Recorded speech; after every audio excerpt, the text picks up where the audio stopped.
أعوذ بالله من الشيطان الرجيم بسم الله الرحمن الرحيم السلام عليكم ورحمة الله وبركاته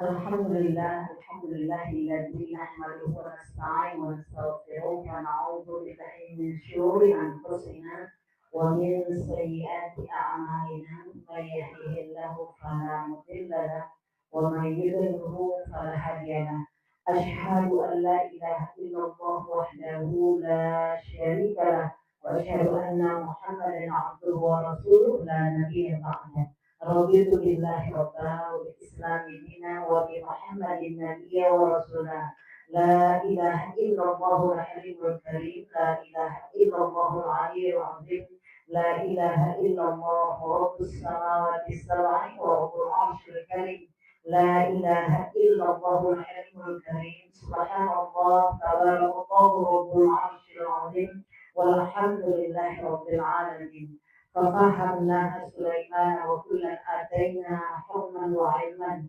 وسخرنا مع داود الجبال يسبحن وطير كنا فاعلين يا حي يا قيوم يا رب موسى وهارون ويا رب محمد صلى الله عليه وسلم اللهم ارزقنا الرحمة والحكمة والعمل برحمتك يا أرحم الراحمين يا مجيب السائلين اللهم نور قلبي بنور هدايتك نبينا محمد صلى الله عليه وسلم كما نورت الأرض بنور شمسك أبدا أبدا أبدا برحمتك يا أرحم الراحمين يا مجيب السائلين. Segala puji dari Allah yang telah menyampaikan kita di bulan yang sangat mulia ini, yaitu bulan Muharram, dan kita telah melewati puncak daripada bulan Muharram, yaitu 10 Muharram yang dikenal dengan hari Asyura, hari ke-10. Hari ini kita berada di 11 Muharram, ya, 1448 Hijriah, dan kita akan menggali nilai-nilai yang sangat tinggi di bulan Muharram ini terkait dengan pada masa lalu, ya, ketika seluruh para nabi dan rasul mendapatkan pertolongan yang setinggi-tingginya dari Allah Subhanahu wa taala, dan kemudian khususnya kepada umat Nabi Muhammad sallallahu alaihi wasallam dengan diberikan kemenangan-kemenangan yang sangat besar. Dan umat setelah Rasulullah sallallahu alaihi wasallam. Peristiwa besar di bulan Muharram ini menunjukkan tentang kecintaan Allah kepada kita. Ya, kecintaan Allah kepada kita dan bukti adanya Allah Subhanahu wa taala yang selalu akan memberikan pertolongan kepada semua kebajikan yang kita niatkan, kita tuluskan kepada Allah, yang mendapat sepenuhnya pertolongan yang sebesar-besarnya dari Allah Subhanahu wa taala. Makanya pertolongan Allah diberikan kepada orang-orang yang hakul yakin akan kebenaran dan kemudian menolak daripada kebatilan.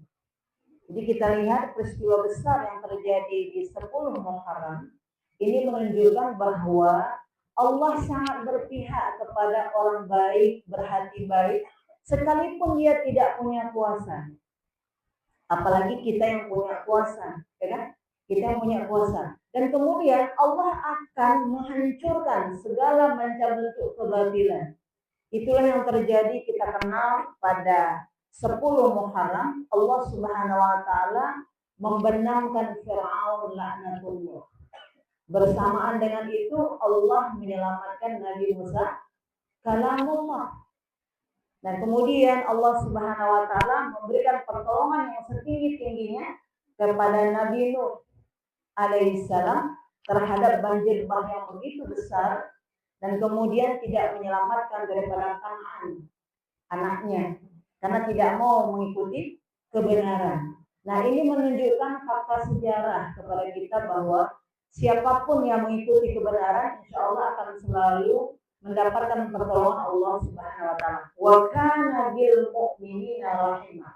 Kepada orang-orang mukmin, apakah dia para nabi, para rasul, ya kan? Kemudian mereka yang orang beriman yang bukan nabi, bukan rasul, itu pun mendapatkan pertolongan. Spirit inilah yang harus kita bangun dalam jiwa-jiwa kita. Ada Allah yang maha melihat, ada Allah yang maha menolong, ada Allah yang maha kuasa. untuk memberikan bantuan perhatiannya, kasih sayangnya kepada kita orang-orang beriman. Nah, dalam kesempatan kali ini kita akan bahas mengawali peristiwa yaitu bulan Muharram ini adalah dengan hijrahnya Nabi Muhammad SAW dari kota Makkah ke kota Madinah.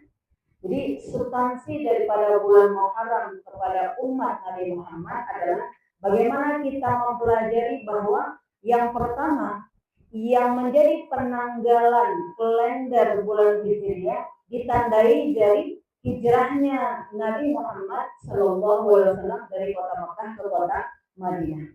Karena meninggalkan maksiat itu menjadi tolak ukur kesuksesan. Orang yang meninggalkan kemaksiatan lalu dia taat kepada Allah serta merta dia akan mendapatkan keberhasilan tidak saja di akhirat tapi di dunia juga dia sudah mendapatkan keberhasilan itu. Mengawali itu semua kita di surah Al-Fat ayat 18. Ya, di surah Al-Fat ayat 18. Di awal surah Al-Fat Allah mengatakan inna fatahna laka fathan mubina. Itu pada tahun berapa? Pada tahun ke-6 Hijriah. Setelah Rasulullah pindah dari kota Makkah ke kota Madinah, maka setelah itu pada tahun ke-6 Rasulullah berada di kota Madinah, maka Rasulullah berangkat ke kota Makkah untuk melaksanakan ibadah umroh. Maka pada waktu itu terjadi penolakan. Turunlah surah Al-Fat ayat 1. Inna fatahna laka fathan mubina.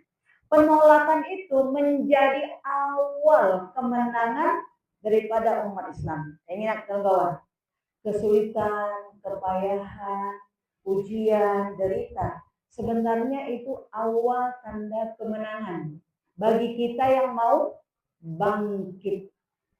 Ya, bagi kita yang mau bangkit. Apabila ada penghinaan, cerca, disepelekan, ya kan? Nah, itu adalah awal kita bisa bangkit. Dari mana? Apabila kita berpikir lurus dan mau memperbaiki diri. Terus mengharapkan pertolongan Allah Subhanahu wa taala. Betapa banyak anak-anak miskin, anak-anak duafa lalu besar dan menjadi pemimpin, ya kan? Tapi betapa banyak orang yang hidup dengan kemewahan lalu anaknya tidak menjadi orang yang berhasil. Makanya kadang-kadang kehidupan dalam kesempitan itu membawa efek baik kalau disusun, kalau diteguhkan dengan keyakinan kepada Allah Subhanahu wa taala. Nah, makanya ini menjadi pelajaran berharga bagi kita. Jika mukjizat itu hanya pertolongan kepada para nabi dan rasul dan kita tidak punya. Ya kan, Bu? Kalau mukjizat kan pertolongan Allah. Betul kan? Tetapi itu hanya untuk para nabi dan rasul, kita tidak punya.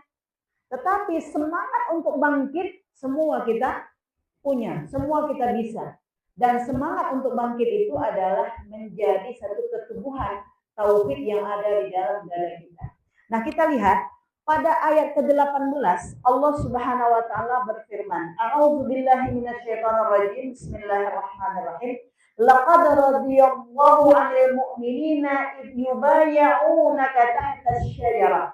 Fa'alima ma fi qulubihim فأنزل السكينة عليهم وأثابهم فتحا قريبا. Laqad radiyallahu. Sesungguhnya Allah telah meridhai. Ya, Allah telah meridhai dari orang-orang mukmin. Siapa orang mukmin itu? Yang ikut bersama Rasul pada perjanjian daripada Hudaybiyah. Ya, yang Allah Subhanahu wa taala telah menjadikan itu sebagai satu sejarah yang sangat fundamental kepada seluruh kaum muslimin dan kita hari ini bahwa pada waktu itu jumlah kita sudah besar. 1.400 kaum muslimin berjanji setia kepada Rasulullah.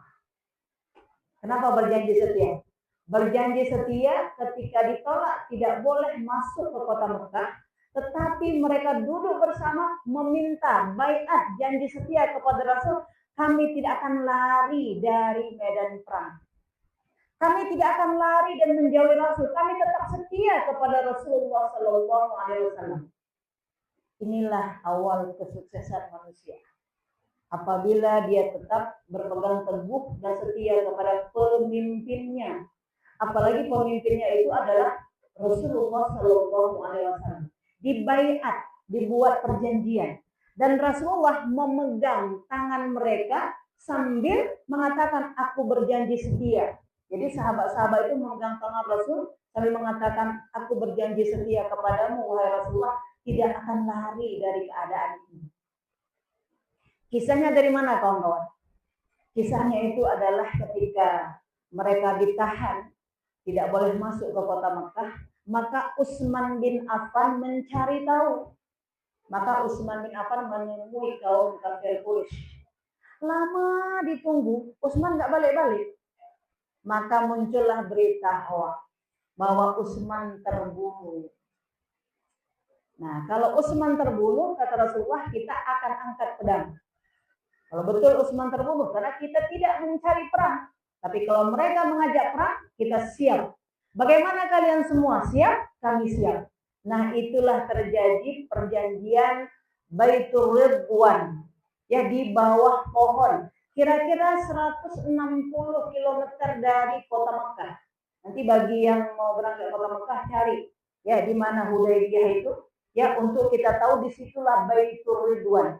Dan sahabat sekalian, bagi kita yang selalu mengamalkan wirid-wirid, membaca ayat-ayat Al-Quran, orang-orang yang selalu mengistiqomahkan membaca soal fat, itu mendapat pahala seperti orang berbaiat di Baitur Ridwan. Ini ya, ini keutamaan dan fadilahnya. Surah Al-Fat, surat ke-48. Jadi kalau kita di rumah surga mendawamkan, mengawali ya hari-hari kita dengan soal Al-Fat, kita insya Allah akan mendapatkan pahala seperti orang yang berbaiat kepada Rasulullah. Berbaiat apa? Berjanji setia. Kami tidak lari ya Rasulullah. Ya, kami setia kepadamu ya Rasulullah. Nah, kalau kita sekarang kan Rasulullah sudah tidak ada. Macam mana caranya? Maka kita mempelajari sejarahnya, setelah itu mengamalkan daripada surah Al-Fat ini. Yaitu di ayat ke-18. Tapi janganlah baca ayat 18 saja. Bacalah ayat pertama sampai 29. Terutama kita baca di pagi hari. Jadi masih banyak PR kita nih. Mendalaminya, membacanya. Maka dikatakan oleh Allah, laqad radiyallahu. Sesungguhnya pada tahun ke-6 Hijriah itu berbaiatlah mereka di bawah pohon yang namanya Baitur Ridwan. Berjanji setia untuk mendapatkan keridhaan Allah Subhanahu wa taala. Lalu apa yang Allah berikan kepada mereka? Ma fi qulubihim. Maka Allah Subhanahu wa taala memberikan ketenangan di hati orang-orang mukmin yang 1.400 orang tadi. Bayangkan itu. Hatinya ditenangkan oleh Allah. Kita bisa bayangkan, orang udah mau masuk ke kota Mekah lalu ditahan. Apa yang terjadi? Bagaimana? Susah apa enggak? Susah. Maka Allah Subhanahu wa taala memasukkan ketenangan kepada hati orang-orang mukmin yang jumlahnya berapa itu? 1.400 orang. Dalam sejarah dikatakan. Kita bayangkan banyaknya manusia berpakaian putih 1.400 orang untuk melaksanakan ibadah umrah lalu ditolak, tidak boleh masuk.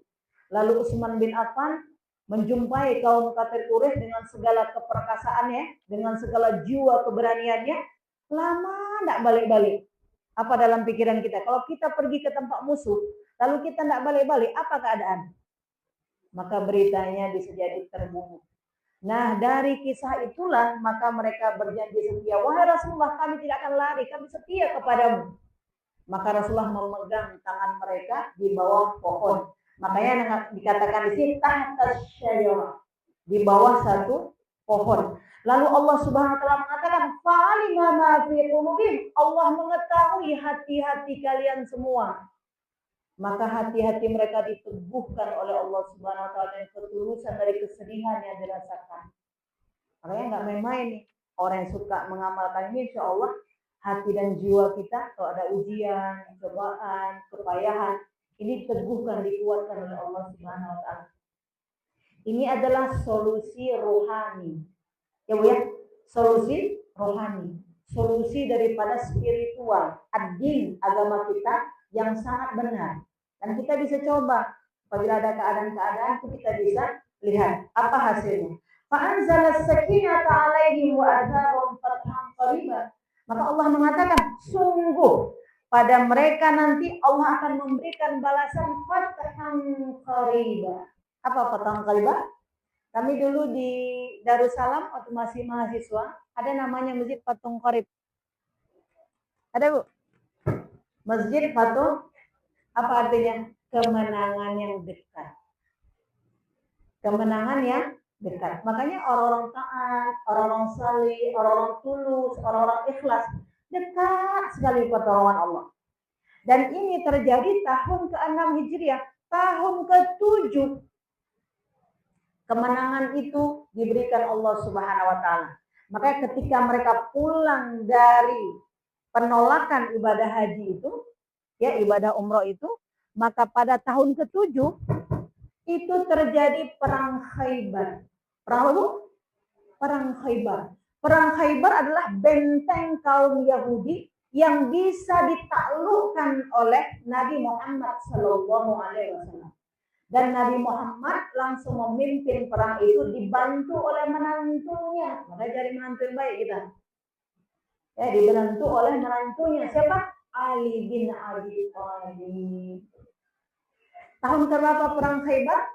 Tahun ke-7 Hijriah. Jadi kalau kita lihat perang Khaybar itu adalah benteng pertahanan kaum Yahudi di kota Madinah. Ditaklukkan oleh Rasulullah SAW. Tapi ini telah dikabarkan Allah sebelumnya. Kapan? Di tahun ke-6 Hijriah. Wahyu turun. Kalau kita sekarang ada wahyu turun. Misalnya kita mau buat rumah, Ibu. Macam mana setahun ke depan? Ada tak? Ada, Bu? Enggak ada. Tetapi dalam Islam, ayat-ayat seperti ini menjadi patron bagi kita.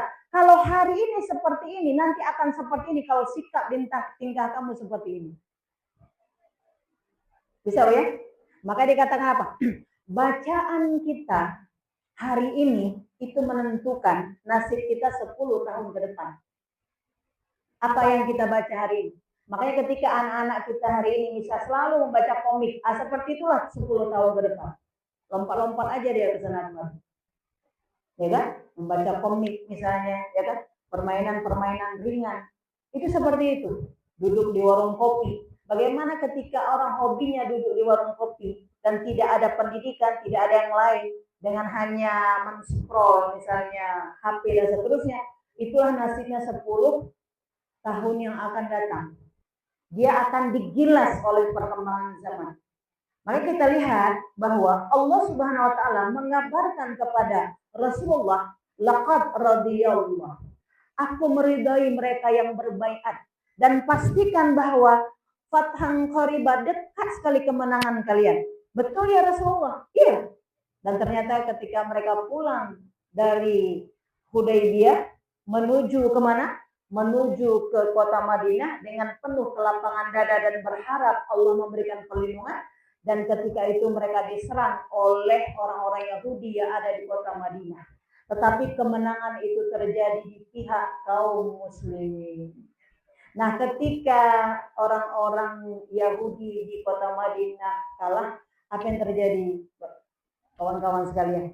Rasulullah tetap memberikan hak hidup di kota Madinah. Ini luar biasa ya.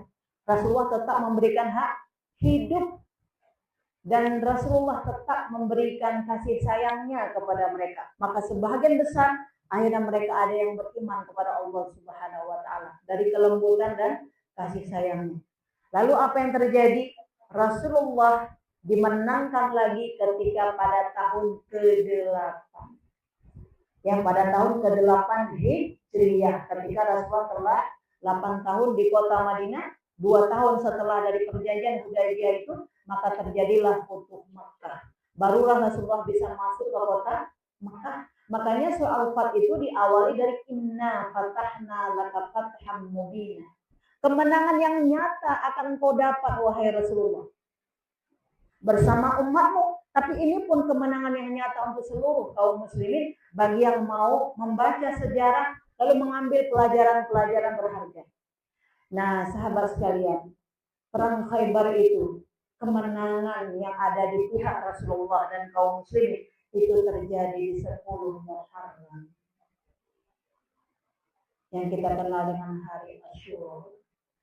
Kalaulah pada masa lalu Nabi Musa, Nabi Yusuf, ya, Nabi Ibrahim, itu nabi-nabi yang sangat kita cintai. Mereka mendapatkan mukjizat kemenangan. Tapi ketika Rasulullah yang mematahkan benteng Khaybar, itu juga di luar dugaan kaum kafir pada waktu itu, karena tidak bisa terkalahkan. Tapi janji Allah dengan ayat Allah yang turun ini, Allah meridai. Dari mana? Rasulullah tidak sendiri. Rasulullah dengan jumlah yang begitu besar, ada 1.400 mereka yang bersama Rasulullah untuk mendukung daripada agama Islam ini. Disinilah kita lihat ketika kita membahas tentang bulan Muharram, adalah bulan persaudaraan, kesetiaan kepada agama ini, terutama kesetiaan kepada Rasulullah SAW. Kita harus setia kepada agama kita, jiwa pengorbanan yang tinggi kepada agama kita. Dengan kita mengorbankan jiwa pikirannya untuk memikirkan bagaimana ini bisa bertahan, bagaimana Islam ini bisa berkembang. Maka inilah yang menjadi kewajiban kita sebagai seorang muslim. Dari 24 jam Allah berikan waktu, seberapa waktu yang terkuras untuk umat. Kita memikirkan agama ini. Sampai-sampai kisah seperti Nabi Zakaria, ya Allah, janganlah aku meninggalkan bumi ini sebelum aku mewariskan ilmu-ilmu yang ada pada diriku. Ini luar biasa untuk mempertahankan agama ini. Dan sahabat sekalian, sebelum Nabi Muhammad itu ada Nabi Isa alaihissalam. Dan kita tahu, jika pada umat Muhammad itu namanya adalah mereka-mereka yang berjanji setia di Baitur Ridwan, di bawah pohon. Kalau di umat Nabi Isa, itu namanya adalah kaum Hawariyin. Siapa? Kaum Hawariyin. Mereka yang berjanji setia dengan Nabi Isa. Jumlah mereka itu ada 12 orang. Nah, banyak-banyak. Jumlah mereka ada 12 orang. Mereka begitu tulus, begitu suci, begitu menolong perjuangan Nabi Isa untuk melawan orang-orang menentang daripada agama Injil, agama Rasulullah, agama Allah Subhanahu wa taala. Itu namanya kaum Hawariyin, dan mereka yang menolong itu sebenarnya Ansariyah. Siapa? Ansariyah. Kalau kita kaum Ansar. Kalau mereka kaum Ansariyah yang menolong dengan tulus, dengan begitu ikhlas kepada agama Allah. Dan itu pertentangannya juga luar biasa. Jadi dalam sejarah perjalanan waktu, ada orang-orang yang begitu setia kepada agama ini. Pelajaran bagi kita, semana kesetiaan kita kepada agama Allah. Waktu, tenaga, pikirannya Bu ya. Apalagi kita dianugerahkan anak, keturunan, semana berjibakunya kita mendidik dan membesarkan anak kita untuk cinta kepada Allah dan agamanya. Baik, kalau malam-malam kalau kita bangun, kita berdoa kepada Allah. Ya Allah, berikanlah ya Allah, ya kebersihan kalbu dan hati anak-anakku untuk cinta kepadamu ya Allah. Cinta kepada agamamu ya Allah. Cinta kepada nabimu ya Allah. Cinta kepada kebenaran. Dan jauh dari kemaksiatan sebagaimana jauhnya letak langit dan bumi. Dan berikanlah penjagaanmu ya Allah selamanya kepada mereka ya Allah. Boleh kamu? Tidak usah dihafal. Ya kamu? Tidak usah dihafal. Tapi kita maknai. Itu besar sekali. Mau jadi apapun mereka adalah mereka yang mencintai agama kita. Mau jadi apapun. Jadi bukan cita-cita kita agar dia menjadi apa misalnya. Sekarang yang banyak uangnya apa? Dokter bedah. Yang banyak uang. Ya kan? Bukan. Tapi bagaimana dia menjadi anak-anak yang cinta kepada Allah. Kalau dia sudah cinta kepada Allah, pasti cinta kepada agama Allah. Kalau sudah cinta kepada agama, pasti dia mencintai ayah ibunya. Ya kan? Pasti. Tapi kalau mencintai ayah ibunya, belum tentu mencintai Allah. Karena belum tentu ibunya juga taat. Ya gitu kan? Makanya kita ikuti tuntunan agama ini. Jadi dulu pada masa Nabi Isa, itu adalah kaum Hawariyun. Tapi pada masa Nabi Muhammad, adalah mereka ikut di baiat Baitur Ridwan. Nah, kalau kita hari ini bagaimana? Nah, kita yang mengamalkan surah Al-Fatihah. Ya kan? Perjuangan-perjuangan dan mengetahui sejarah tentang itu. Nah, makanya kita lihat makna daripada bulan Muharram adalah kemenangan, kemuliaan, keistimewaan. yang diberikan kepada orang-orang yang setia kepada agama Allah Subhanahu wa taala. Dan bulan Muharram khusus kepada umat Nabi Muhammad lebih kepada berbicara tentang hijrah. Ya, berbicara tentang hijrah, meninggalkan maksiat. Pada pelajaran yang lalu kita telah bahas surah Al-Baqarah 218. Orang yang berjihad di jalan Allah akan mendapat rahmat dan cinta Allah. Hari ini kita akan sambung pelajaran itu tentang surah Al-Hajj ayat 58. Di surah Al-Hajj ayat 58 adalah dikisahkan oleh Allah Subhanahu wa taala tentang orang-orang yang akan mendapatkan perlindungan bagi orang-orang yang mau meninggalkan maksiat, meninggalkan kekufuran. Apa kata Allah? A'udzu billahi minasyaitonir rajim. Bismillahirrahmanirrahim. Walladzina hajaru fi sabilillah. Dan orang-orang yang berhijrah di jalan Allah. Maka dia pergi dari satu negeri ke negeri lain untuk menekuni ayat-ayat Allah, untuk mempelajari agama Allah. Walladzina hajaru pindah. Apakah menuntut ilmu, apakah bekerja, apakah menjadi penguasa. Maka kita lihat, summa qutilu, lalu mereka terbunuh. Atau awmatu, atau mereka mati. Maut datang kepada mereka. Maka dikatakan, la yarzuqannahumullahu rizqan hasanah. Maka Allah Subhanahu wa taala akan memberikan rezeki yang baik kepadanya. Jika maut datang, maka syahid. Tapi jika maut belum datang, maka Allah mengatakan, wa innallaha lahu khairur raziqin. Khairur raziqin.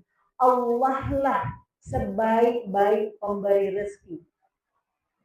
Kalau kita berhijrah di jalan Allah, apakah menuntut ilmu, apakah kita berkeluarga ya Bu, menjalankan perintah Allah, apakah kita pergi ke medan perang, itu berhijrah, pindah dari negeri kita ke satu negeri, maka Allah menjanjikan, andaikan dia terbunuh, ini kan yang paling pahit nih, terbunuh, maka Allah akan memberikan syahid kepadanya. Makanya kita lihat sahabat-sahabat kita, saudara-saudara kita yang pergi haji, maka mereka pergi haji, itu namanya juga berhijrah. Mereka mengibadahi Allah, melewati gunung, laut, samudra, meninggalkan anak, keluarga, hanya ingin mengibadahi Allah di kota Mekah, di kota Madinah. Lalu terjadilah satu keadaan, sampailah maut, itu syahid di jalan Allah. Syahid. Tapi manakala mereka dipanjangkan umurnya oleh Allah, sampai lagi ke tanah air, diluaskan rezekinya. Ada pilihan yang buruk? Enggak ada. Tapi kita bilang jangan cabut dulu ya Allah. Ya kan? Kita mau masih yang kedua, diluaskan rezeki. Makanya orang-orang berhijrah itu yang pertama, Allah akan menambah-nambah dari rezeki yang ada. Rezeki yang paling diberikan oleh Allah adalah tidak picik.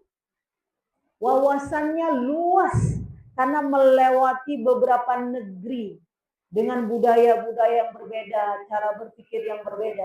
Makanya kita pun dalam hidup ini semakin banyak bergaul apabila dilandasi dengan iman, takwa kepada Allah, semakin banyak saudara. Tapi kalau nggak pakai iman, semakin banyak bergaul, semakin banyak musuh. Karena akhlak buruk tadi yang merembet. Ya kan? Kalau kita misalnya baik akalnya, kemanapun dia pergi, insya Allah dia akan diterima.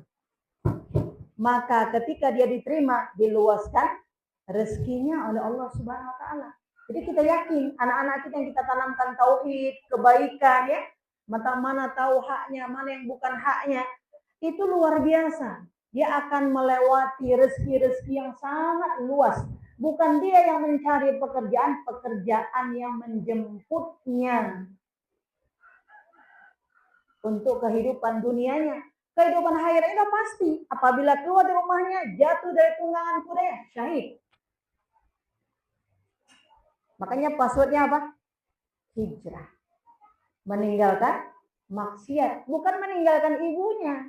Tapi kita kadang-kadang kan berpikir kalau anak keluar rumah, apakah menuntut ilmu atau pergi kemanapun, dia meninggalkan saya. Dia meninggalkan saya. Bukan, ya Bu ya. Tapi dia meninggalkan maksiat. Kenapa? Akan dapat wawasan yang luas ketika dia pergi.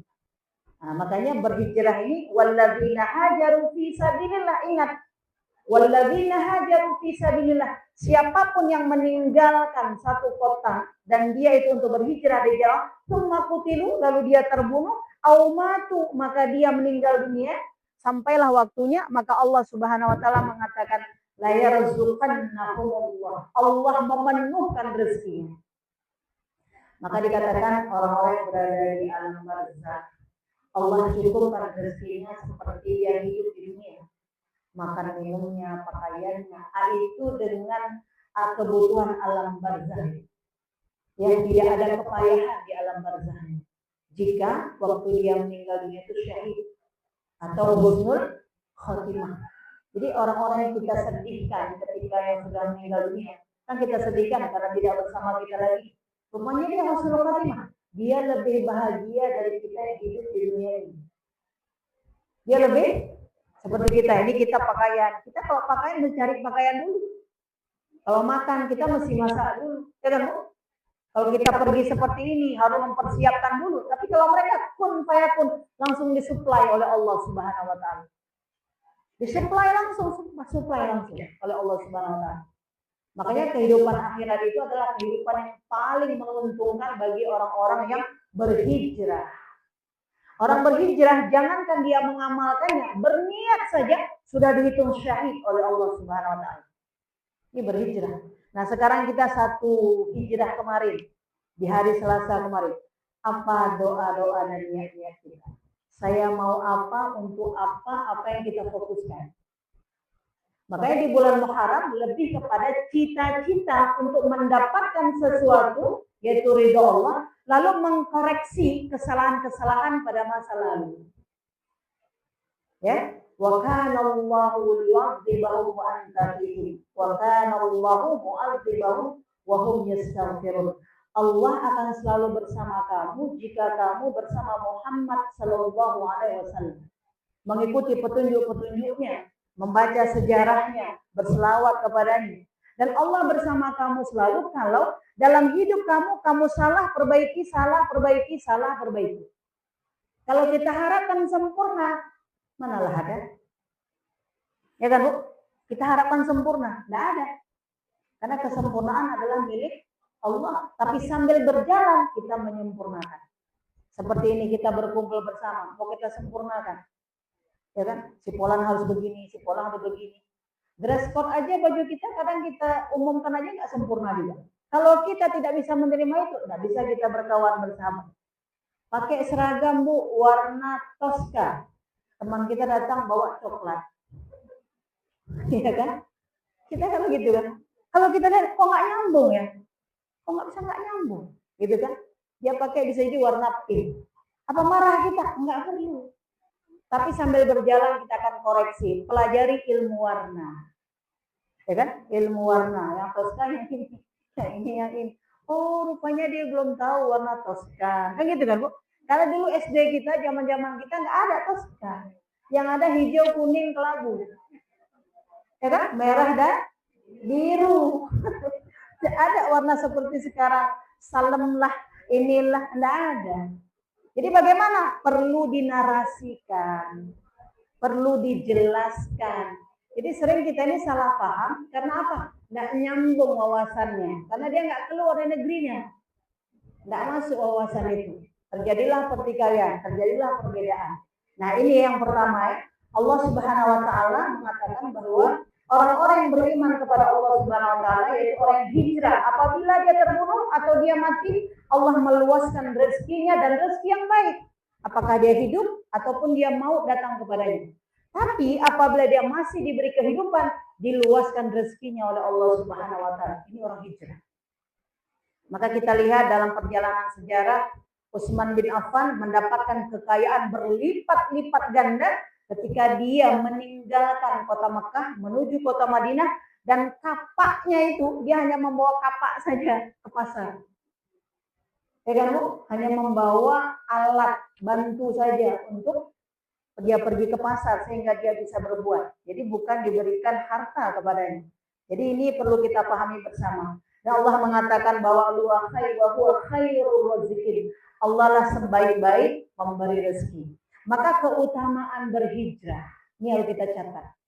Keutamaan berhijrah itu adalah mendapatkan satu, surganya Allah. Baik surga di dunia maupun surga di akhirat. Makanya orang-orang yang berhijrah, suka duka kehidupannya dia nikmati. Karena kepayahan kita pun dibalas baik oleh Allah, apalagi kenikmatan kita. Ini keutamaan orang yang berhijrah. Pola pikirnya luas, enggak picik. Sehingga apa? Dia bisa membaca, mengambil kebaikan dari setiap derita yang dialami.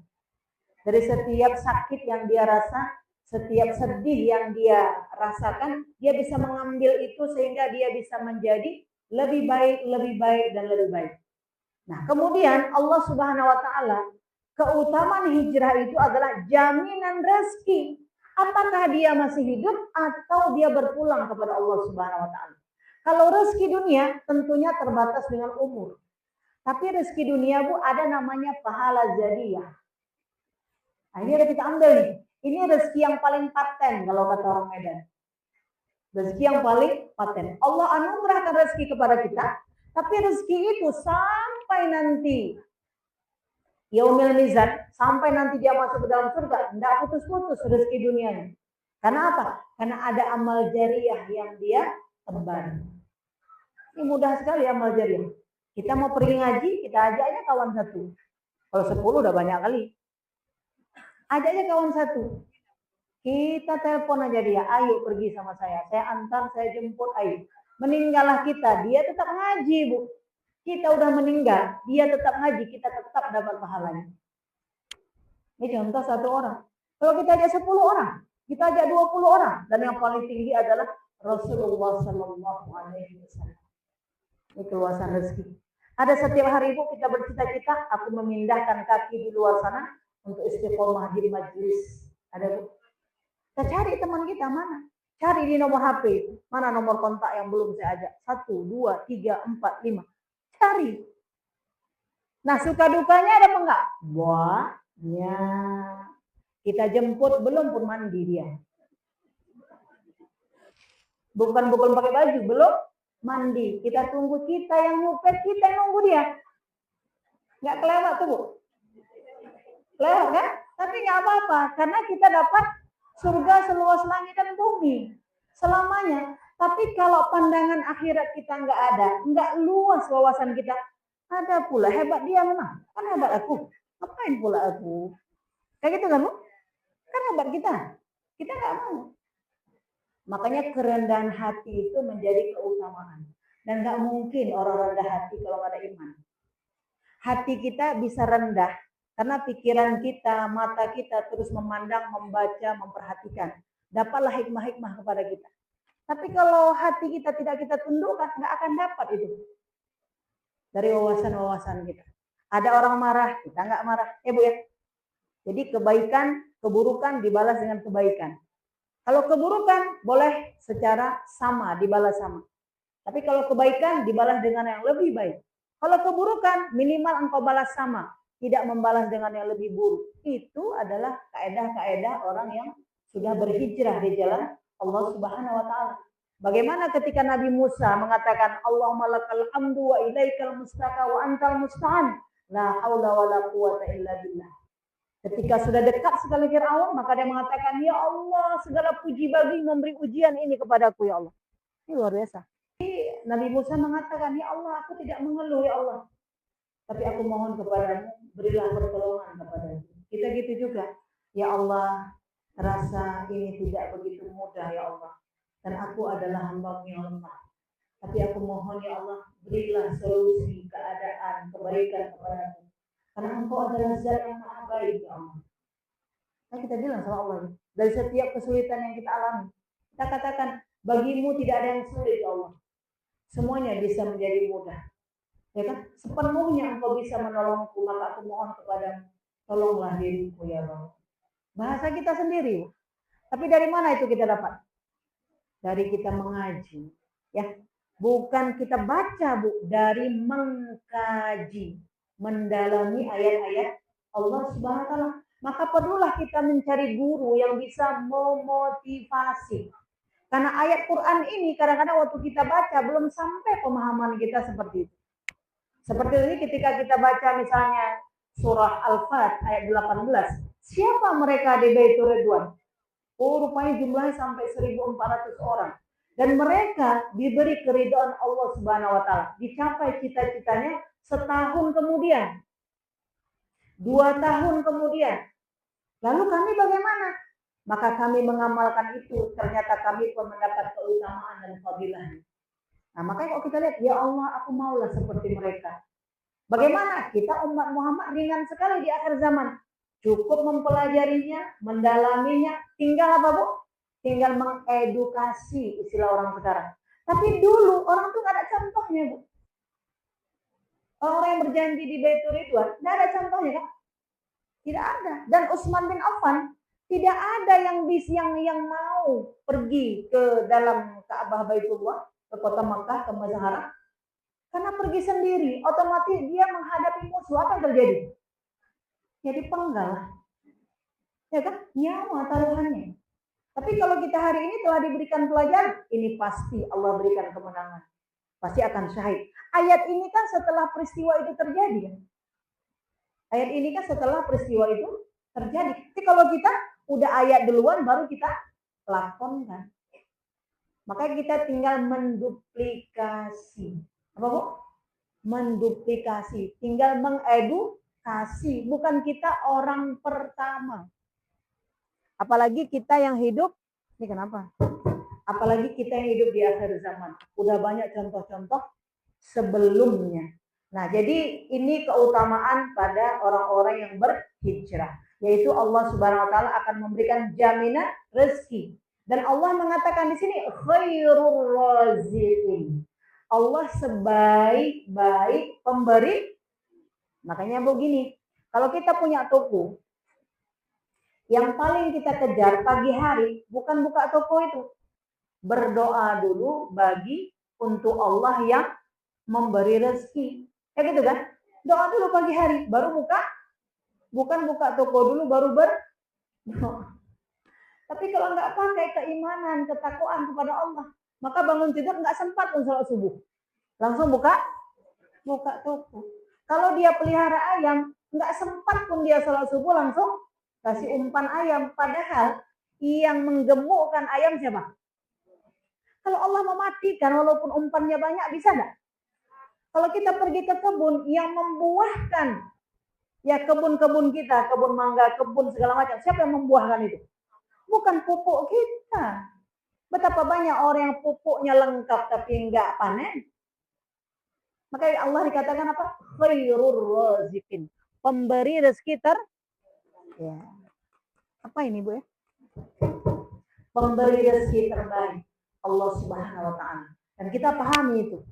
Nah, kemudian Allah Subhanahu wa taala akan memberikan, diluaskan wawasan berpikirnya, ditambahkan ilmu dan pemahamannya. Ini orang-orang berhijrah.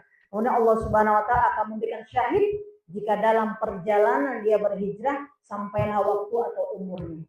Ini hikmah pada orang-orang yang diberi kekuatan untuk mau berhijrah meninggalkan maksiat. Nah, masuk yang berikutnya Ibu di surah An-Nahl ayat 41. Di surah An-Nahl ayat 41, surah An-Nahl itu adalah surah, kita lihat surah ke-16. Allah Subhanahu wa taala berfirman, "Walladzina hajaru fillahi min ba'di ma zulimu lanubawwi'annahum fid dunya hasanah wa la ajrul akhirati akbar law kanu ya'lamun." Dapat Ibu? An-Nahl. Surah An-Nahl ayat 41. Itu tentang orang berhijrah. Jadi bulan Muharram itu substansinya adalah hijrah. Makanya penanggalannya ketika Nabi pindah dari kota Makkah ke kota Madinah. Nah, ini di surah An-Nahl ayat 41 dikatakan oleh Allah, dan orang-orang yang berhijrah di jalan Allah Subhanahu wa taala, kemudian dia dizalimi. Bukan menzalimi. Orang-orang yang berhijrah di jalan Allah, dia punya niat-niat baik, kemudian dizalimi, dianiaya, ditipu.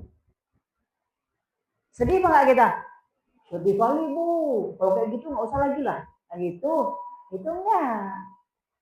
Allah membalasnya. Makanya kita kalau ada orang buat buruk, jangan kita balas buruk. Kalau ada orang buat buruk, kita balas buruk seri. Kita nggak dapat pahala. Nggak dapat. Tapi kita harus cerdas. Jangan dibodohin kan gitu kan? Maka dikatakan di sini bahwa dan orang-orang yang berhijrah, dia bergerak, lalu ternyata dia dizalimi, dianiaya. Nah, seperti Rasulullah datanglah ke kota Mekah, ditolak, kemudian Utsman bin Affan pada waktu itu dipanggil seperti itu. Nah, tapi Rasulullah kan ketika itu diberi hidayah, petunjuk oleh Allah, wahyu untuk jangan melakukan pertumpahan darah. Padahal secara emosi kita menang tuh karena jumlah kita udah 1.400, kita udah banyak. Tapi Rasulullah tidak melakukan itu, bersabar sejenak. 2 tahun kemudian terjadi kemenangan. Nah, apa dikatakan? Maka dikatakan lanubawwi annahum fid dunya hasanah. Maka Allah Subhanahu wa taala akan mengapa? Akan mencurahkan pahala yang sangat besar kepada mereka. Dan dikatakan bahwa wala ajrul akhirah, dan di akhirat mendapat ajrun. Ada surga. Di dunia itu bukan surga, tapi mendapat kebaikan yang besar. Kalau engkau berbuat, lalu engkau dizalimi, engkau itu dapat kebaikan yang besar di dunia. Ini Bu, kalau kita ngaji nggak dapat nih Bu. Yang namanya kita dianiaya pasti kita rugi, kan gitu kan? Makanya dalam Islam, andaikan ada barang kita yang terambil atau diambil orang, nanti di yaumil akhir seluruh barang-barang yang diambil orang itu semuanya memberikan syafaat kepada kita. Apakah hak kita, rasa kita, misalnya kita disedihkan, kita dilukai, ya kan? Kita misalnya tidak dicintai, tidak dihargai, misalnya seperti itu. Lalu kita sedih, padahal kita sudah maksimal melakukan kebaikan. Nggak usah sedih, nanti seluruh kesedihan kita berubah dengan satu kenyamanan, yaitu surganya Allah. Nah, makanya nanti orang-orang beriman dikuatkan jiwanya. Saya katakan kemarin kan, sampai dalam mendidik anak. Apabila engkau punya anak, engkau didik anakmu, lalu dalam engkau menegaskan kedisiplinan, ada hati-hati yang sedih dan terluka. Ada kan Bu? Nah, ini belum dijawab kadang-kadang, belum dikerjakan, sedih kita. Tapi sedih kita terus berharap kepada Allah, suatu hari nanti pasti dia berubah. Itu Bu menjadi sebab apa? Jauhnya kita dari neraka. Jauhnya kita dari, tapi coba kalau kita nggak kuat macam-macam. Nggak mau kan? Nggak kurus lagi. Nggak akan kurus lagi. Kau cari mama lain, kau cari ibu yang lain, kau cari tempat yang lain, kau cari sekolah yang lain. Mama sudah tunjukkan ini, kau nggak ingat juga? Sudahlah, kuserahkan engkau kepada Allah dan Rasulnya. Jangan. Dalam mendidik tidak boleh begitu. Dalam mendidik, ya Allah, jika dia belum menerima ya Allah, dia adalah anakku dan hambamu ya Allah.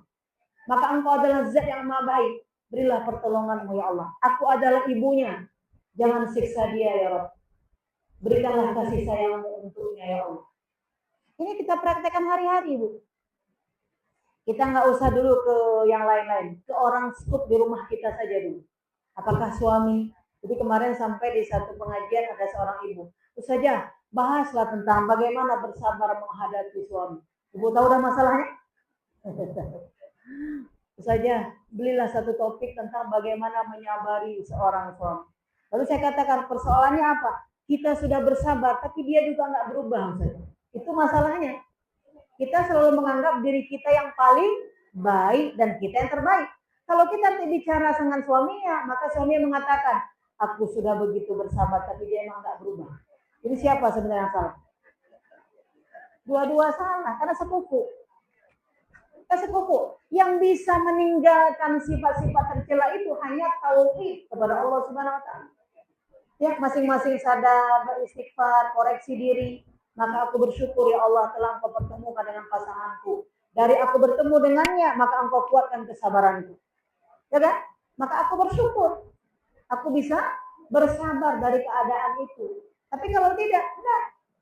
Jadi ini kita lihat ya, Allah Subhanahu wa taala akan memberikan kebaikan-kebaikan kepada orang-orang yang akan melakukan hijrah, terutama apa? Bagi mereka-mereka yang mau bersabar.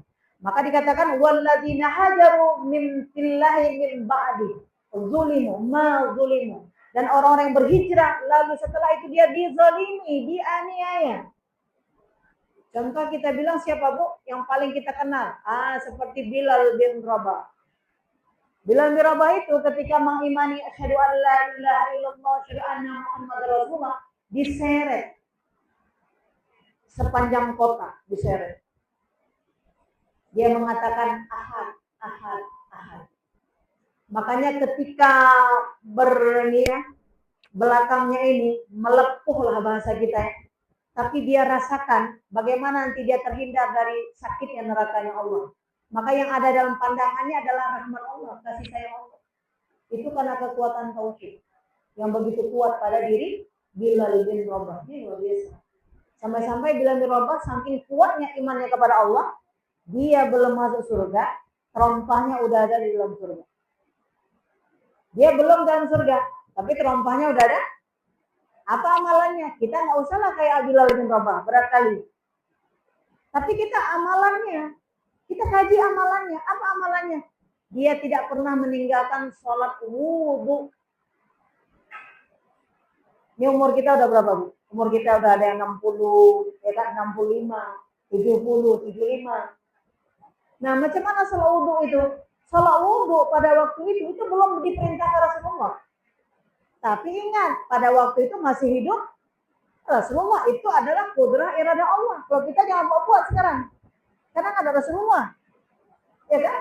Nah, setiap kali dia selesai berwudhu, maka dia melaksanakan sholat wudhu. Nah, kalau kita hari ini, kita bisa contohkan itu. Setiap kali kita mau sholat zuhur, kan belum masuk waktu zuhur. Kita sholat wudhu, 2 rakaat.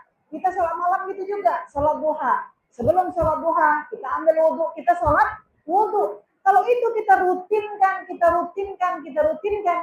datanglah orang yang mengatakan kepada kita, kepulan. Tapi karena kita sudah belajar, karena sudah berguru, kita istiqomah. Apa yang didapat? Maka dia mendapatkan pahala seperti Bilal.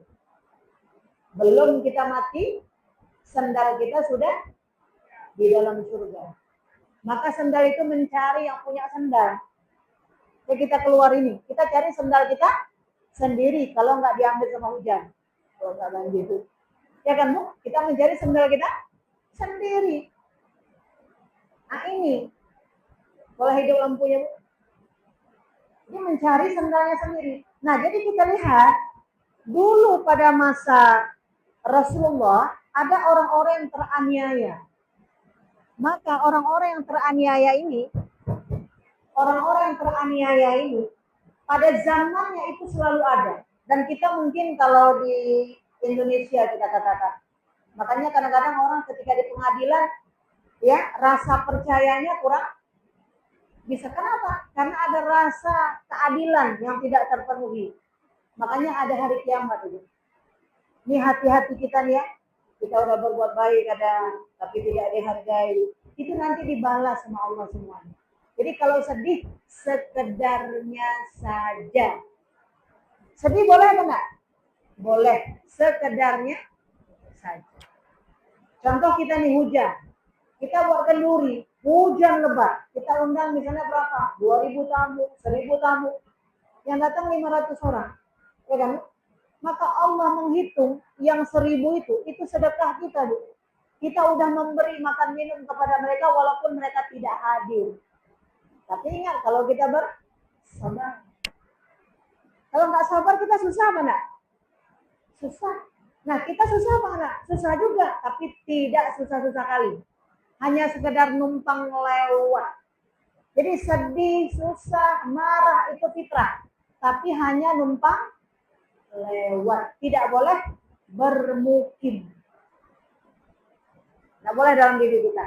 Nah itu diberikan Allah kepada orang-orang yang berhijrah di jalan Allah Subhanahu Wa Taala. Lalu di akhirat Allah akan memberikan apa?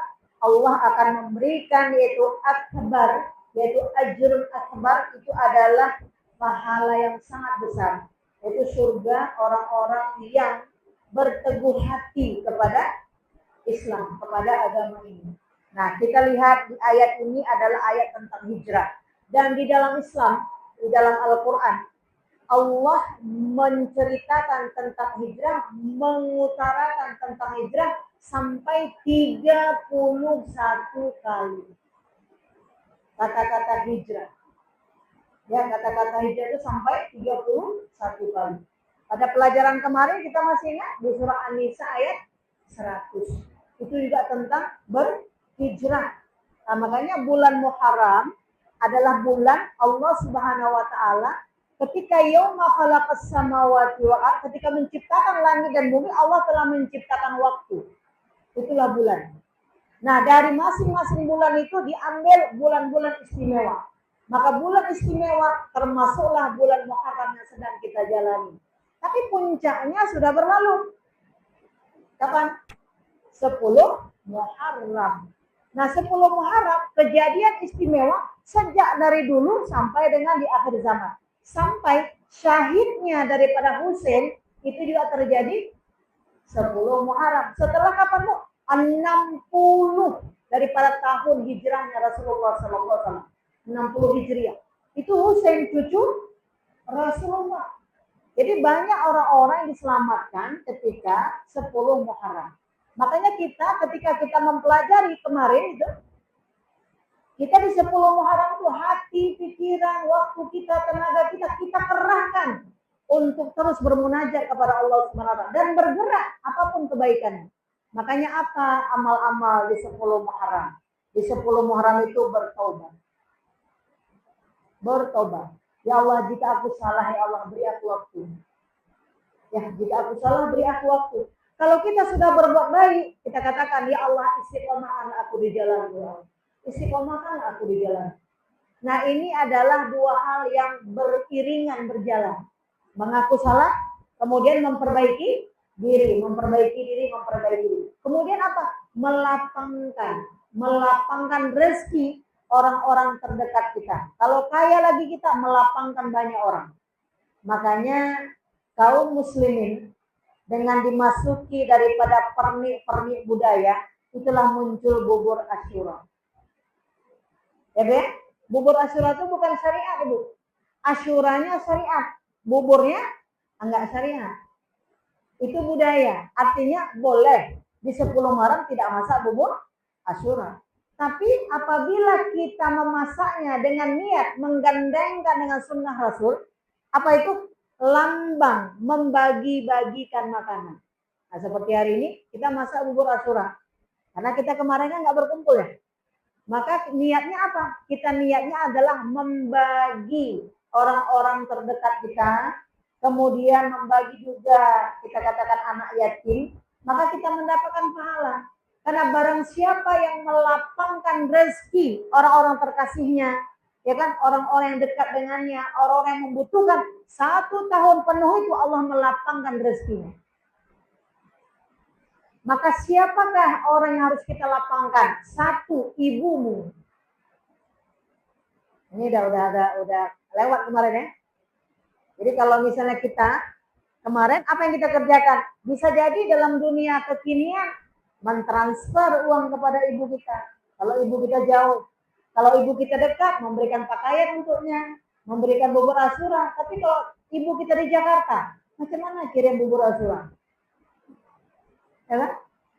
Maka bubur Asyura itu hanya lambang, Ibu. Ya, lambang. Dan kalau ditanya lagi, bubur Asyura, dari mana bubur Asyura? Bubur Asyura itu adalah biji-bijian yang diselamatkan Allah dalam kapal Nabi Nuh. Ingat ya, biji-bijian karena banjir besar, habis seluruhnya. Yang selamat itulah yang dibawa di dalam kapal Nabi Nuh. Bumi ini seluruhnya, satu dunia ini udah banjir semua. Berapa lama Nabi Nuh berada di dalam kapal? 6 bulan. Bayangkan, 6 bulan berada dalam kapal, mendaratlah kapal itu surut air. Nah, itu di 10 Asyura. Dari bijian-bijian yang ada itu, itulah yang dimasak, yang dibagi kepada mereka yang dalam kapal. Sebahagiannya mereka tanam, tumbuh lagi. Jadi kita ini sebenarnya generasi kedua setelah Nabi Adam. Nabi Adam, kemudian habis karena banjir, maka ada umat Nabi Nuh. Ya kan Bu? Generasi berapa kita? Iya, generasi kedua. Nenek-nenek kita dulu, ya setelah Nabi Adam itu sudah habis semuanya. Maka Nabi Nuh itulah generasi yang selamat. Berapa orang yang selamat? Dalam sejarah dikatakan dalam kapal itu nggak lebih daripada 20 orang. Itu yang selamat. Yang hari ini jadi kayak kita ini lah. Generasi. Nah sebenarnya ketika kita masak bubur Asyura, kita bersyukur kepada Allah bahwa masih tersisa. Dan dari tersisa itu kalau kita bahas dari surah An-Anfal, maka hendaklah engkau mengumpulkan 20 orang sahabat, maka dari 20 orang itu bisa mengalahkan nanti 200 musuh. Kalau ada 200 musuh, engkau bisa mengalahkan 2000 musuh. Ini luar biasa. Jadi nggak ada yang perlu kita nangis, kita kecewa, enggak. Dari keadaan terjadi pada kita, bangkit. Nah itu Muharram. Itu Muharram. Semua kita ini punya kisah masing-masing. Ya kan? Semua kita punya kisah masing-masing. Dan semua kita akan diberi pahala dari sedih-sedih kita, dari susah-susah kita, dari duka-duka kita, surganya Allah Subhanahu wa taala. Dan surga itu sudah Allah dahulukan di dunia. Ya, makanya kalau kita senang lihat anak kita sangat bersyukur, itu surga dunia kita. Lihat kita nengok sahabat-sahabat kita nih baik datang, ini surga dunia kita. Sampai nanti Ibu orang-orang mukmin pandangannya selalu baik. Ini baik bagi kita. Ini insya Allah baik. Ketika terik matahari, turunlah hujan, maka dia mengatakan, inilah keseimbangan alam. Tadi panas, sekarang ini hujan. Tapi kalau orang nggak baik macam mana? Bentar-bentar hujan. Ya Allah. Ya kan Bu? Bentar hujan kan gitu ya. Sampai ke orang yang tidak baik, dikirimkan pun makanan kepada dirinya. Misalnya dikirimlah bubur Asyura. Assalamualaikum. Bu, ini bubur Asyura. Dari kemarin bubur Asyura sudah aku dapat. Emang ada mie? Ada mie goreng? Ada yang lain? Ini Bu. Dan itu ada nggak dalam kehidupan? Ada. Karena ini kan zamannya orang masak bubur. Sampai saya cerita tadi sama yang ibu-ibu yang masak bubur. Bu, kalau hari-hari lain nggak terpikir kita masak buburnya. Iya, karena bahannya banyak. Kalau ada yang minta pun kita nggak mau buat juga. Karena bahannya banyak. Maka dikatakan, tapi kalau udah 10 Asyura, 9 Asyura, semua orang masak. Akhirnya mereka berbagi, ada yang dapat 10 kali bubur Asyura. Makanya kalau kurang bersyukur dia mengatakan, ini aja pun dari kemarin. Bisa seperti itu. Ya kan? Tetapi kalau orang bersyukur, alhamdulillah. Ini berbeda. Seperti kita masak daging kurban. Ingat Ibu? Daging kurban. Daging kurban kan begitu juga. Maka ketika kita dari sudut sana dapat. Kita bilang, ini capek kali lah aku. Kenapa? Masaknya. Bentar-bentar orang antar. Ya Allah. Ini yang dapat. Di sisi lain ada yang sedih kali. Enggak sebungkus pun dia dapat. Sebenarnya apa itu?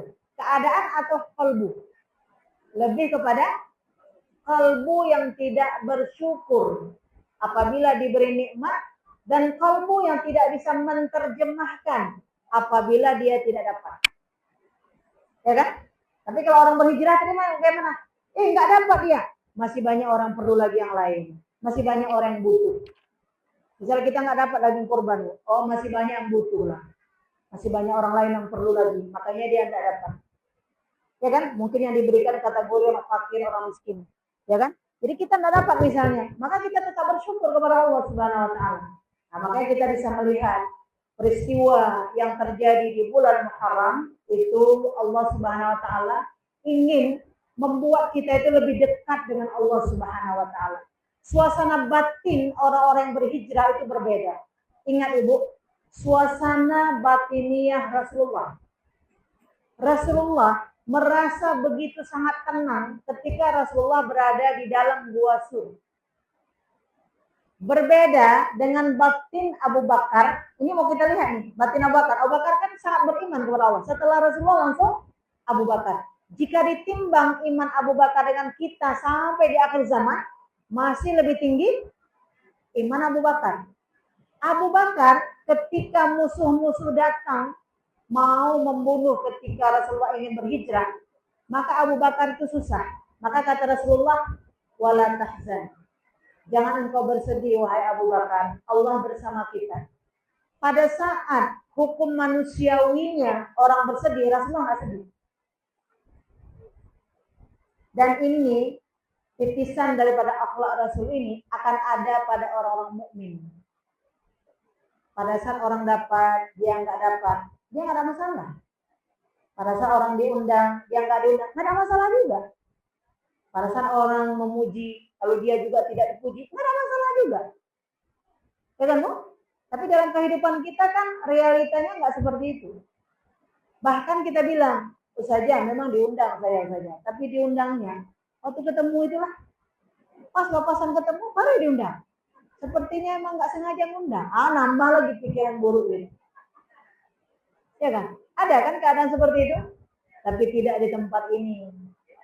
Ya Bu ya? Tidak di tempat ini. Tapi mau kita katakan itu ada. Nah, kita yang paling tinggi buat Rasulullah. Maka kita mencoba ya, mempelajari akhlak Rasul, gandengan kita, ya Allah, siapalah diriku ya Allah. Aku mohon kepadamu. Nah, Rasulullah pada saat orang tenang, kapan itu? Ketika perang Badar. Perang Badar itu, ya kan?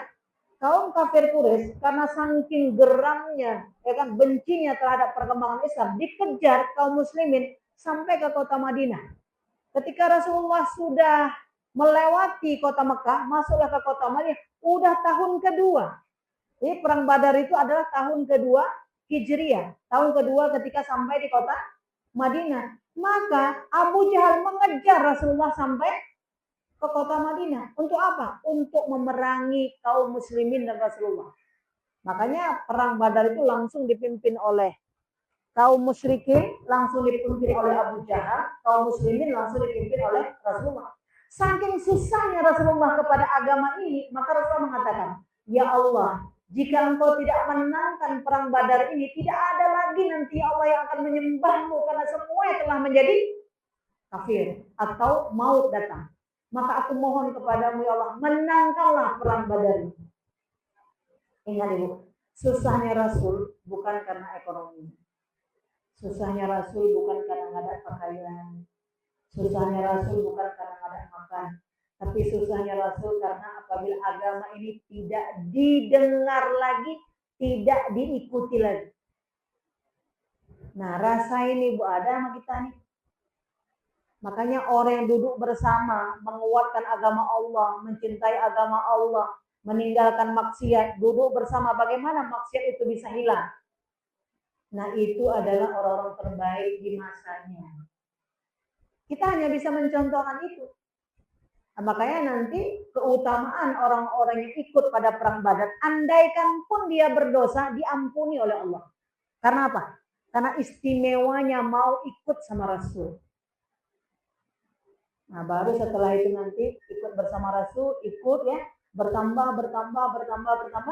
Akhirnya pada tahun ke-10 Hijriah, itulah puncaknya. Dengan ribuan jumlah kaum muslimin, itulah kemenangan. Jadi kita lihat peristiwa bulan Muharram lebih kepada strategi yang dibuat Rasulullah yang bisa kita pelajari untuk anak keturunan kita dan kita bisa sukses dunia wal akhirat. Itu nggak main-main. Bukan sekedar duduk sama makan bubur Asyura, enggak.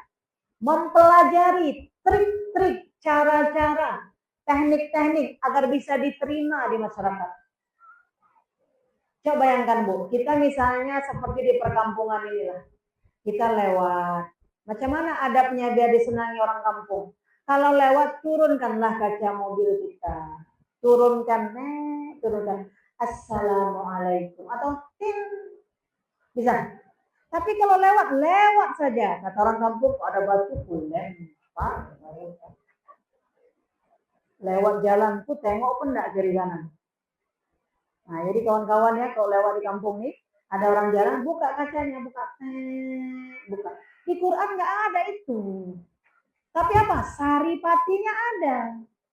Ya kan? Saripati memberi penghormatan ketika kita masuk. Sampai dalam Islam, jika kita kenduri 10 orang ke depan, 10 ke belakang, 10 ke samping, 10 ke kiri utara, itu memang itu dulu yang diundang.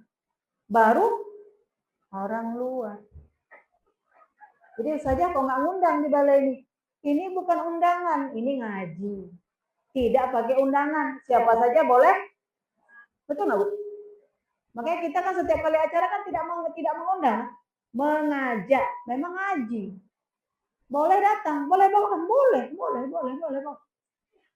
Kalau undangan itu undangan tertentu, ini nggak tertentu karena ini dakwah, tidak ada orang khusus. Nah, seperti itu. Nah, apabila kita kenduri, maka yang paling utama siapa? Adalah orang-orang terdekat kita. Dan apabila kita mengeluarkan zakat, juga orang terdekat kita. Makanya orang terdekat itu menjadi bahagian penolong ketika kita berhijrah. Ibu kita di mana? Di kampung halaman ya. Uak kita di mana? Iya, Pak D dan segala macam. Di mana Bu? Kakak mama kita kan jauh. Siapa tetangga kita? Itulah orang di sampingnya Bu, yang bukan satu darah dan seterusnya. Itu diajarkan dalam Islam. Itu yang luar biasa. Makanya peristiwa bulan Muharram maka lebih kepada hijrahnya Nabi. Nah, hijrah itu lebih kepada perubahan mengikuti daripada strategi yang dibuat Rasulullah. Sampai kalau kita mau kaji lebih dalam, Rasulullah tidak menaik onta bersama dengan Abu Bakar As-Siddiq dari Gua Sur sampai ke Madinah. Dari Gua Sur, tapi jalan yang dibuat Rasulullah itu seperti akan ke Yaman. Makanya para musuh terkecoh. Jadi kita Bu, kalau marah kali pun sama orang, nggak perlu melabrak-labrak orang. Nggak perlu. Iya kan? Jadi sepertinya seperti akrab, baik, sedia begitu. Cara yang ma'ruf, sampai dikatakan, tinggalkanlah musuh-musuhmu, tinggalkanlah orang yang tidak menyukaimu tanpa melukainya. Hebat nggak Islam tuh? Hebat.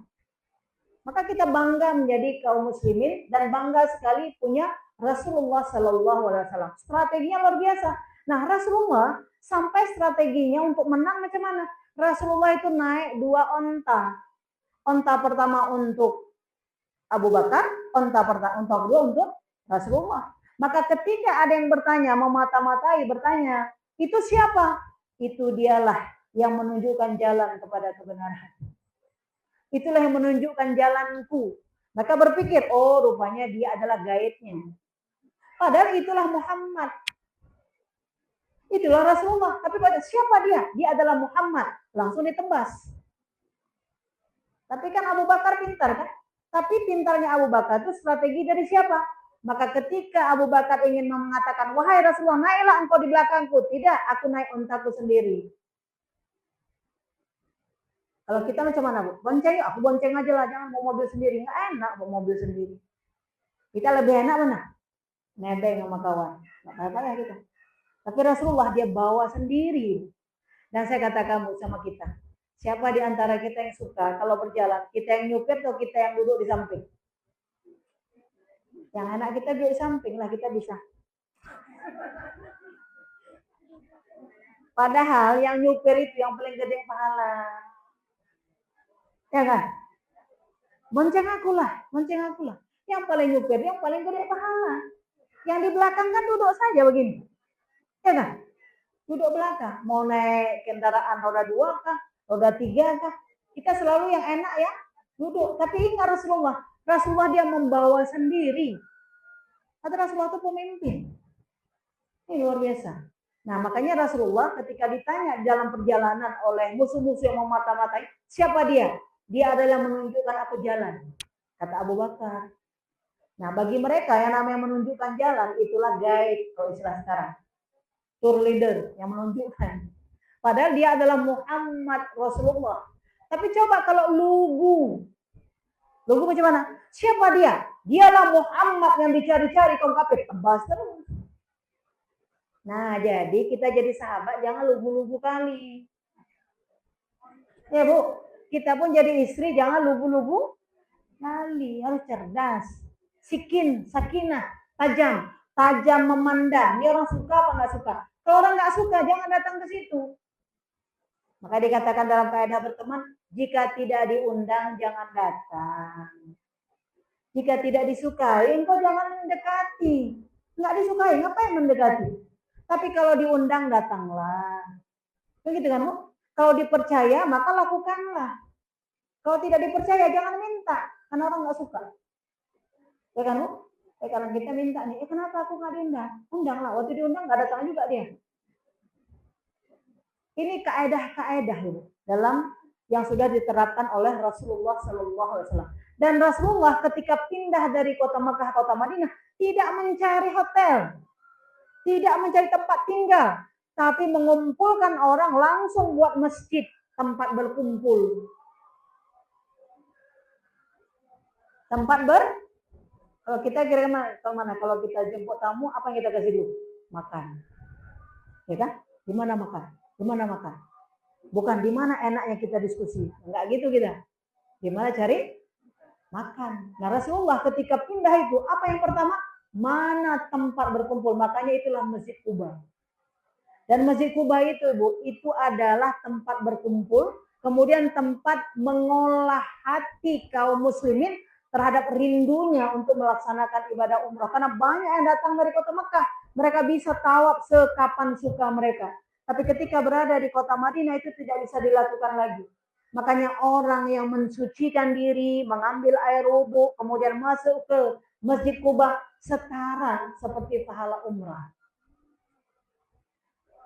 Ini macam mana, Bu? Strategi Rasulullah yang diiyakan oleh Allah untuk menyenangkan kaum muslimin.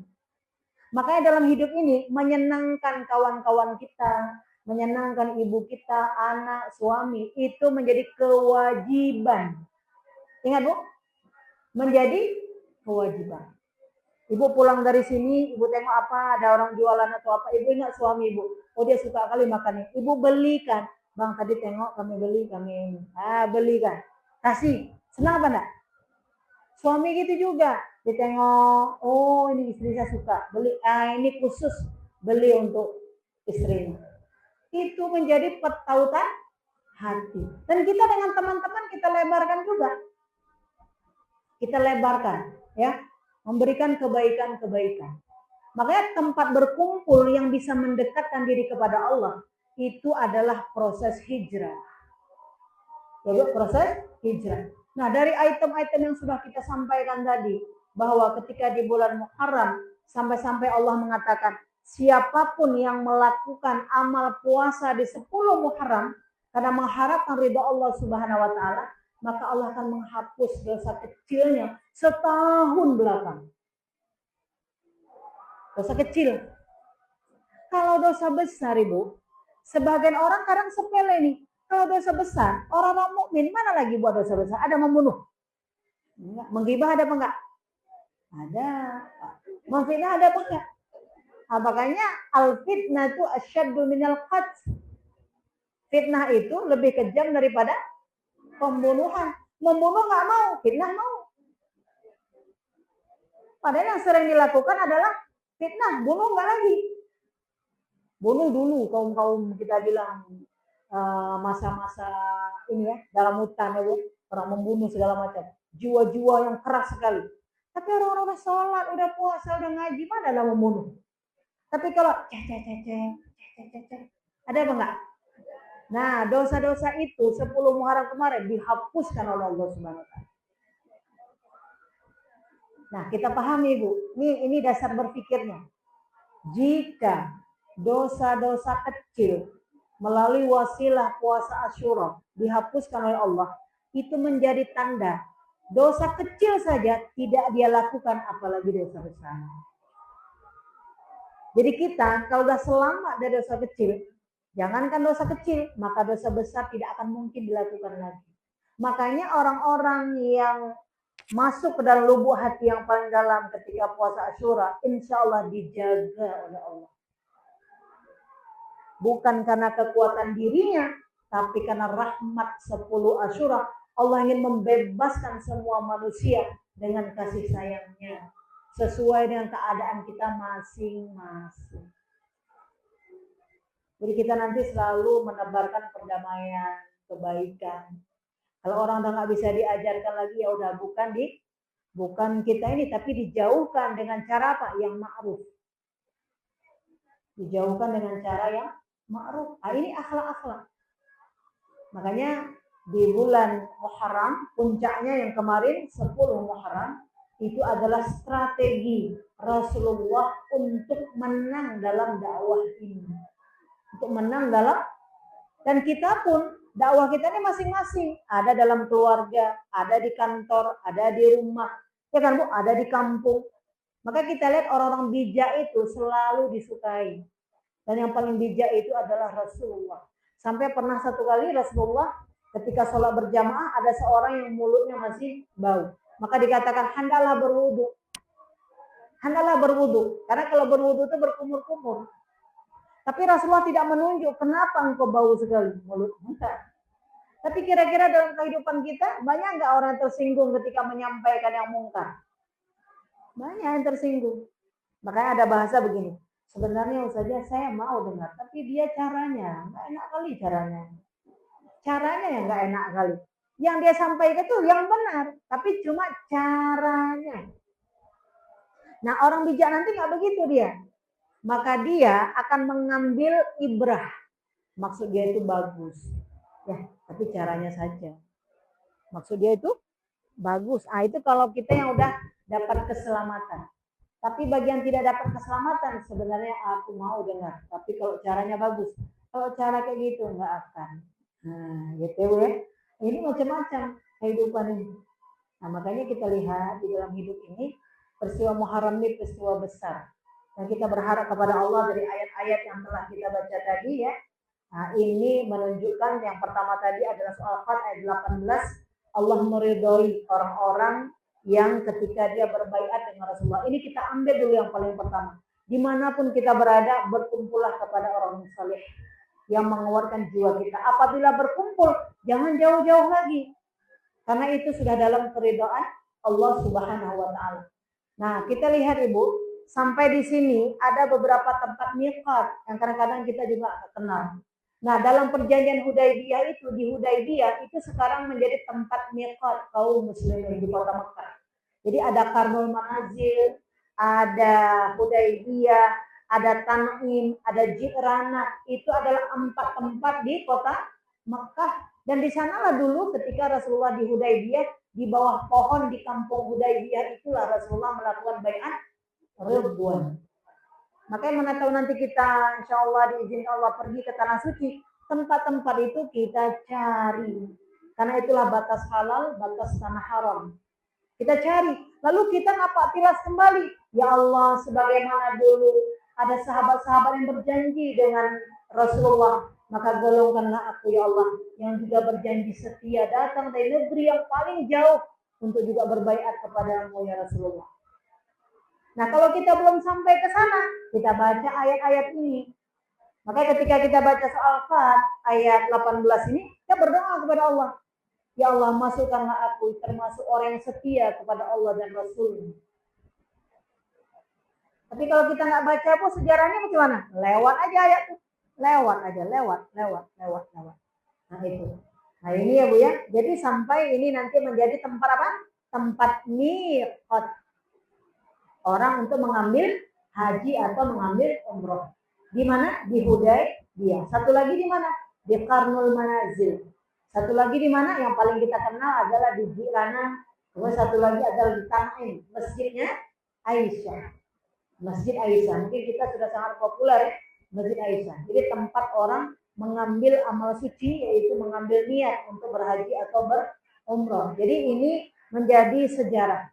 Jadi kesimpulannya bahwa Baitur Ridwan adalah janji setia dengan Rasulullah SAW untuk terus mentaati Allah dan Rasulnya, walaupun ujian, hambatan apapun tetap jalan. Andai kan berhasil, maka kita mendapat rezeki dunia kita yang tersambung dengan rezeki akhirat. Andaikan kita sampailah waktu, maka kita mendapat syahid.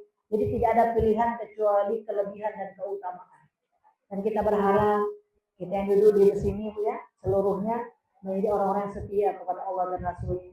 Dengan terus berkasih sayang, dengan tulus, dengan ikhlas, memberikan kebaikan. Andaikan kita ada ilmu, kita berbagi ilmu kita. Andaikan kita ada pengalaman-pengalaman baik, kita berbagi. Andaikan ada teman-teman kita yang salah, maka berilah maaf sedalam-dalamnya. Berikan pelajaran-pelajaran yang terbaik, yang tidak melukai, dan juga tidak meninggalkan kawan-kawan apabila dia melakukan kesalahan. Tapi andai pun sudah batas waktu kita tinggalkanlah dengan cara yang ma'ruf, tanpa melukai. Nah ini nanti dihidayahi Allah kepada kita, ada kelembutan kasih sayang. Dalam sendiri kita selalu kita doa-doakan ya saudara kawan-kawan kita umat ini. Allahumma ghfir ummat Muhammad sallallahu alaihi wasallam. Ampunilah ya Allah seluruh dosa dari umat Nabi Muhammad. Allahumma mansur ummat Muhammad sallallahu alaihi wasallam. Berilah pertolongan selalu ya Allah kepada kaum muslimin dan muslimah. Ini yang menjadi pembiasaan kita insyaallah. Mungkin ini yang bisa kami sampaikan dan mudah-mudahan kita mendapat berkah daripada bulan Muharram ini. Dan Muharram ini masih ada lagi ya Bu ya. Masih ada dan seluruhnya mulia sampai akhir bulan Muharram.